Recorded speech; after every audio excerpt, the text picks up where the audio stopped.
Hello everyone, and welcome back to Per la Victoire, where we talk about historic, vintage, and modern sewing. Today, I'm excited to share with you my review of McCalls 7973, one of my favorite patterns to work with. I've used it a few times this year, and I'm excited to share with you my review of the pattern, of the instructions, the design options, and any alterations or modifications I would recommend if you make this pattern. So stay tuned if you want to learn more about this easy to sew, easy to wear, comfy, stylish dress. McCalls 7973 is from their 2019 collection. I believe it's now out of print, but you can order a digital download from the Something Delightful website, or you can buy it secondhand from eBay, Etsy.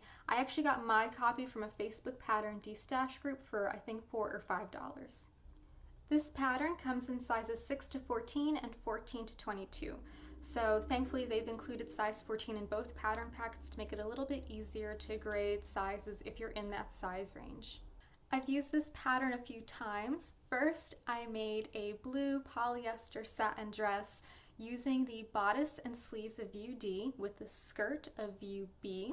This one is just the plain slit neckline, long puff sleeves. Then I used a drapey floral rayon challis fabric to make the bodice and sleeves of view C with, again, the skirt of view B. So that is the tie neck version, again with the puff sleeves. Both of these dresses have a knee length skirt, no ruffles or slit in the skirt, even though those are options in the pattern. This pattern has great design options. There are 3 options for sleeves: a short puffed sleeve, a long bishop sleeve, and an elbow length ruched sleeve. There's lots of options for color blocking or mixing prints if you're into that. I made both of my dresses in the same fabric all over, but there's some indications for color blocking and print mixing on the pattern envelope, and I've seen a few people on Instagram make some really cool color blocked versions as well. The skirt pattern in McCalls 7973 is actually in 6 pieces. There's 3 panels in the front and 3 panels in the back. So that's where you get some of the color blocking and print mixing opportunities from. McCalls describes this as a loose fitting dress with elasticized waist and sleeves, waist ties, and sleeve variations. And because of that elasticized waist and the waist ties, the fit is very loose, forgiving, and comfy, especially if you're a person whose weight fluctuates or you want to make sure you're wearing something comfy when you're, for instance, sitting in an office for work all day. This is a great option because of the minimal fit. It's pretty boxy up at the top, the skirt is quite flowy, and then you just have the definition at the waist. So actually for my first version, I included the elastic in the waistband casing, and I included the waist ties. And I liked how that looked, except sometimes the ties kind of dip down below that waist seam, and you can see the elasticized waist seam. I don't really know how to describe it, but it could be a feature that might look a bit cheap on the dress. So for my second version, the rayon challis dress, I actually omitted the elastic in the waistline. I finished off the waist seam the same way I did for my first dress. I added the ties and everything, and the dress is only fitted with the ties, so there's nothing at all, no elastic there. And the fit is great. I don't have to worry about that waist seam kind of creeping up and showing the elastic gathering above the waist ties, because it's so difficult to keep your ties in the right spot sometimes with these garments. And I feel like it's super forgiving and comfy. Like I could wear this dress to a holiday dinner and I'm not going to worry at all about it feeling tight. Also, because of the fit and shape of the dress and the fact that it's fitted with ties, you can loosen the ties significantly so you have more of like a boxy shape with your dress if that's what you like. It's not obvious on the pattern envelope, but the design for view D includes a sheer overlay. I think this would look so elegant if you left the sleeves totally sheer, so no fashion fabric under them, and then the bodice and skirt to have the fashion fabric and then the sheer overlay. I've seen a few ready-to-wear dresses that have this, and I think it's such an elegant option.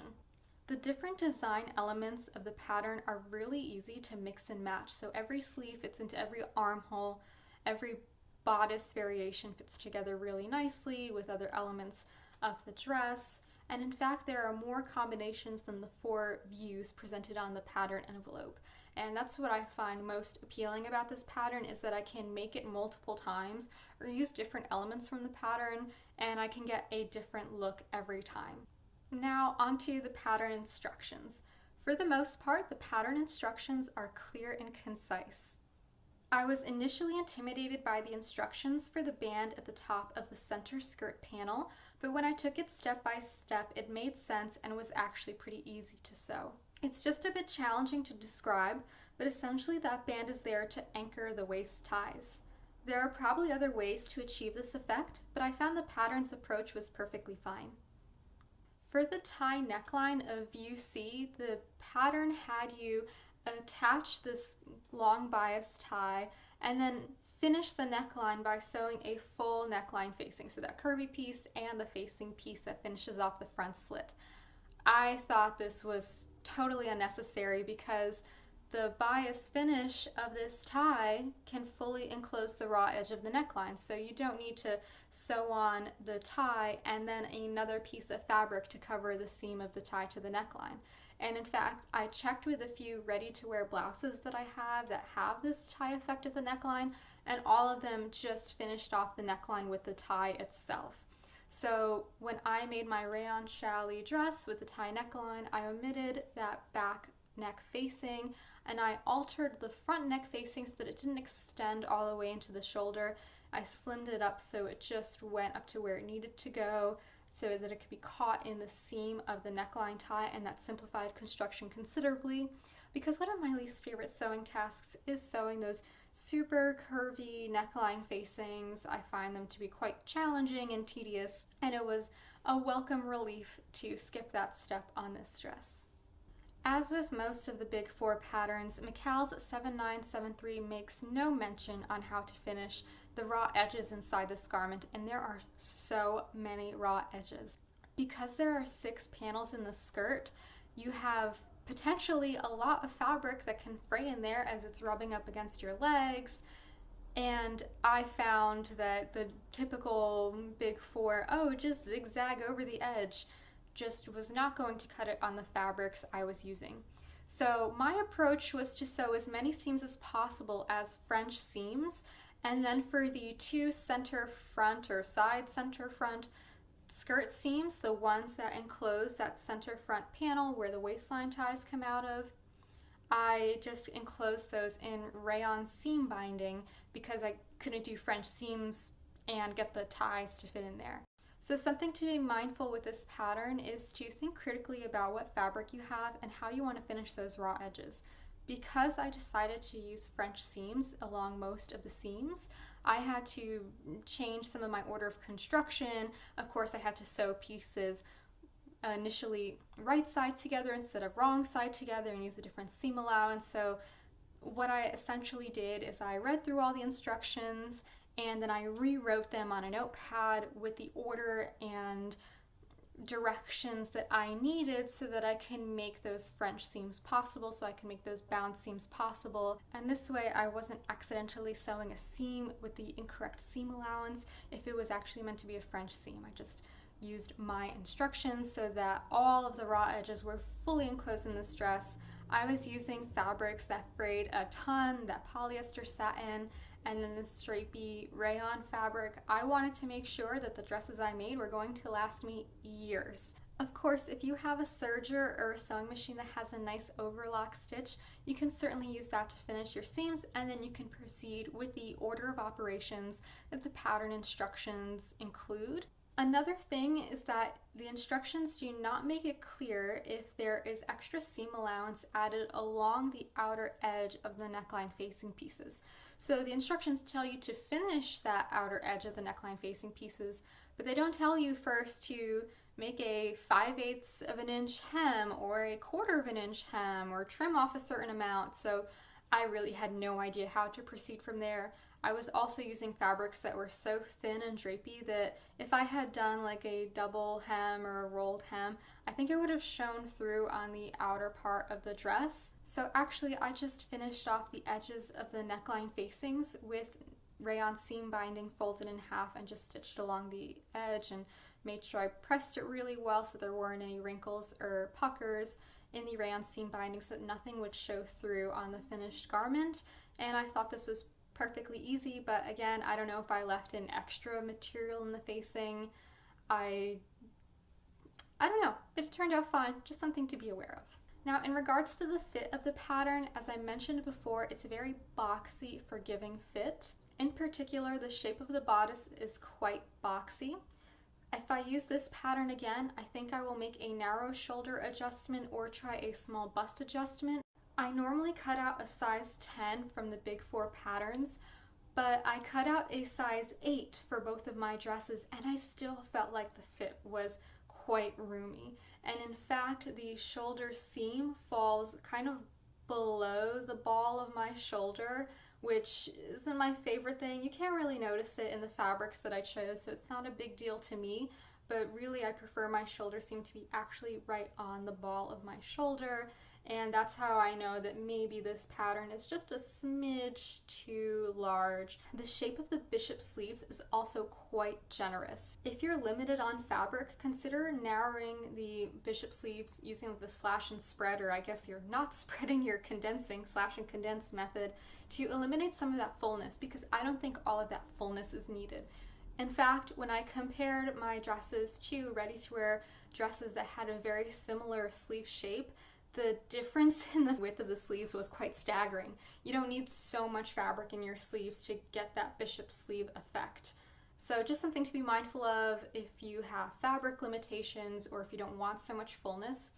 I did find that making these super full bishop sleeves out of the really drapey rayon fabric, all of that extra material just kind of hangs, and it's not particularly flattering because when my arm is down close to my body, the extra sleeve material fills in that gap between my arm and the body of the dress, and I just look like one enormous floral bouquet. So I style this dress with a contrasting cardigan or blazer or a wide contrasting belt so that I can have a little bit more definition in my figure.